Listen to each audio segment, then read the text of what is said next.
2029 ఎన్నికలను లక్ష్యంగా చేసుకుని వైఎస్ఆర్ కాంగ్రెస్ పార్టీ అధ్యక్షుడు YS Jaganmohan Reddy Jagan 2.0 super app పేరిట సరికొత్త ఆర్టిఫిషియల్ ఇంటెలిజెన్స్ ఆధారిత డిజిటల్ ప్లాట్ఫామ్ ను ప్రారంభించారు. పార్టీ అధినాయకత్వంతో క్షేత్రస్థాయి కార్యకర్తలు నేరుగా కనెక్ట్ అవ్వడానికి, వారి అభిప్రాయాలను ఎలాంటి భయం లేకుండా పంచుకోవడానికి ఈ యాప్ ఉపయోగపడుతుందని పార్టీ ప్రకటించింది. ఈ వ్యూహాత్మక అడుగు కోలీవుడ్ స్టార్ విజయ్ నేతృత్వంలోని తమిళగ వెట్రి కజగం పార్టీ ప్రవేశపెట్టిన మై టీవీకే యాప్ తరహాలోనే ఉంది.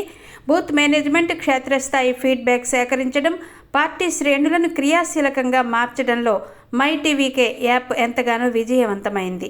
అదే స్ఫూర్తితో కార్యకర్తల మధ్య సమన్వయం పెంచేందుకు వైఎస్ఆర్సీపీ కూడా ఇప్పుడు ఈ సూపర్ యాప్ విధానాన్ని ఎంచుకుంది. వైసీపీ వాయిస్ను అణచివేయడానికి జరిగే ప్రయత్నాలను అడ్డుకోవడంతో పాటు పోలీసు వేధింపులు లేదా రాజకీయ కక్ష సాధింపులకు గురయ్యే కార్యకర్తలు ఈ యాప్ ద్వారా నేరుగా ఫిర్యాదు చేసేందుకు డిజిటల్ బుక్ వంటి ప్రత్యేక ఫీచర్లను ఇందులో చేర్చారు.